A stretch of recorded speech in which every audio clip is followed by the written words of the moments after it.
Good morning, guys. I'm coming up to 4 years sober, and I'm talking obviously about sobriety. This is half of my YouTube channel. The other half is movie reenactments and comedy, basically, because I'm a firm believer that comedy, humour is seriously underrated, and we need to do it more, and we need to use it to help us deal with confusing, troubled situations, because I think life is better these days than it was, say, 50, 100 years ago, a lot better, but it's more confusing, definitely more confusing.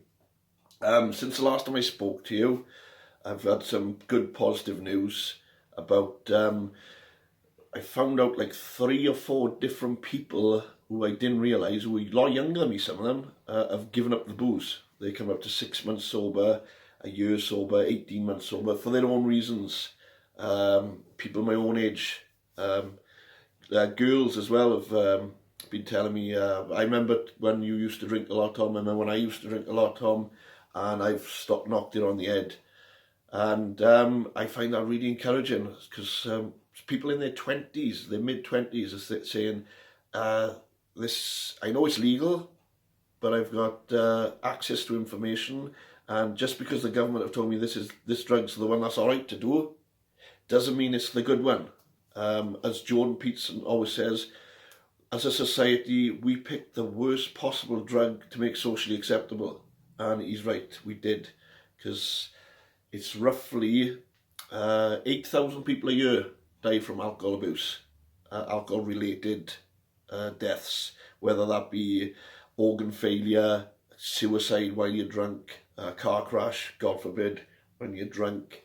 And you know, people have, because of the internet, God bless the internet, people know more about this stuff, whereas when I was in my early 20s, it was still, don't smoke marijuana because you'll go schizophrenic.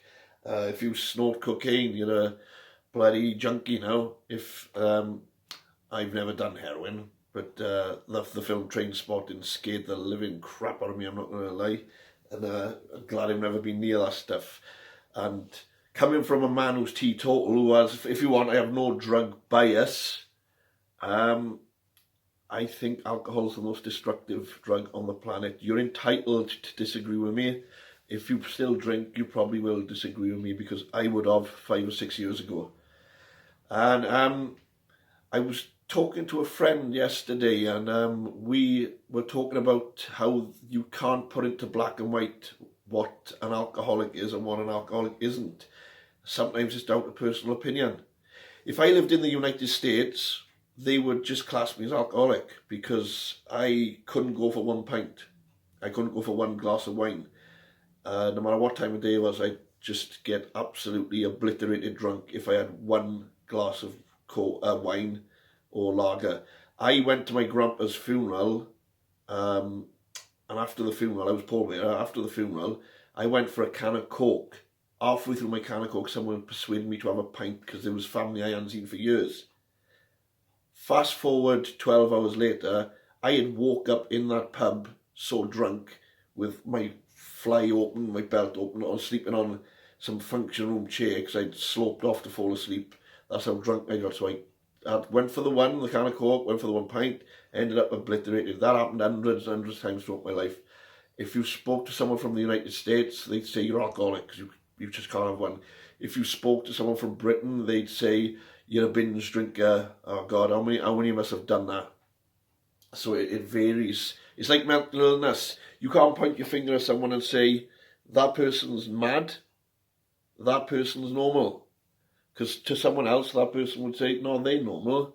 That's the mad one. There's grey areas, there's nuances, and we got to understand these nuances so we can have open discourse and better diplomatic conversations and discussions about these subjects. Because if we put everything in black and white, that good, that bad, it's like saying the Muslims are bad, but we're good. That causes nothing but aggro and future destruction, that type of closed-minded attitude. And the same is with alcohol and addiction. You can't have a closed-minded attitude about it these days, because there's women who have 2 glasses of wine every night and they feel like, you know, absolute dirtbags for doing that, because they like, I don't want to be like this every night having 2 glasses. I can't relax. What's happened to me?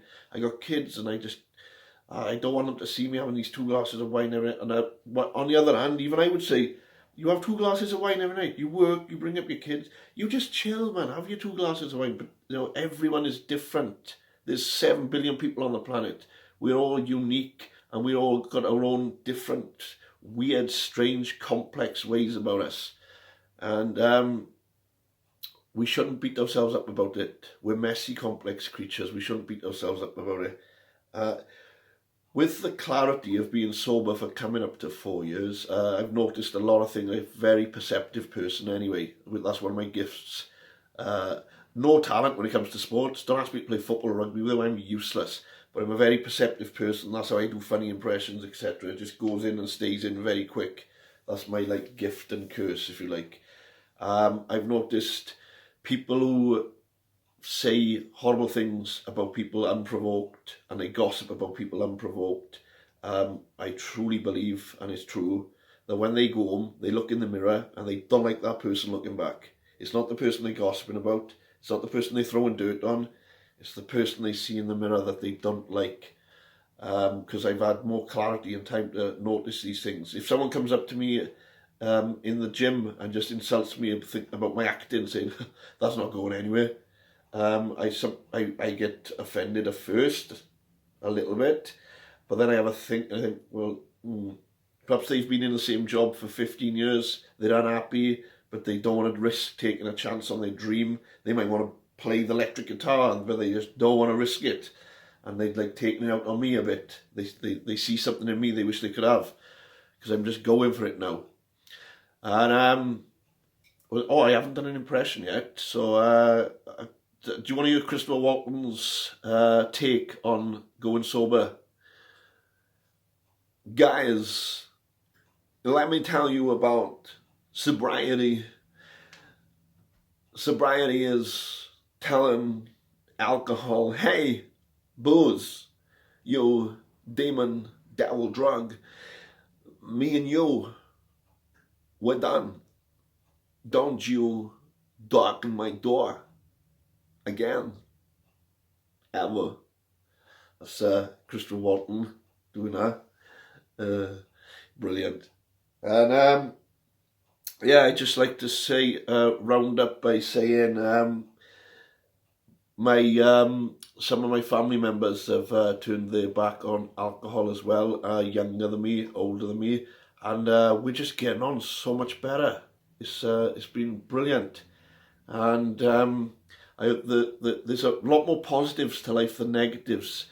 I'd just like to get the point across. What you're seeing on the telly and what's happening outside your front door are 2 completely different things.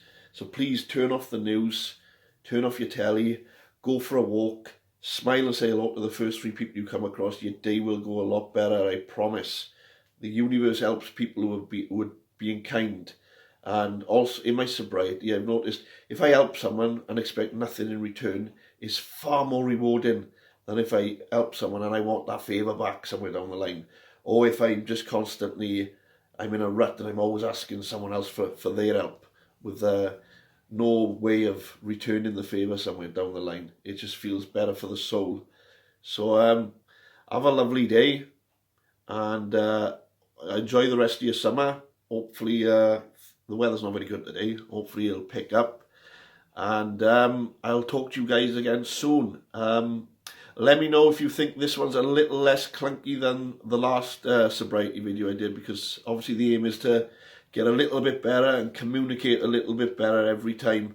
I used my house this time because I seen a successful YouTuber, and she said use familiar surroundings. So I'm using my living room and my favourite band of all times in the background, Guns N' Roses, absolute bunch of geniuses. You won't have them again these days. Have a good day, guys. Take care. Thanks for listening.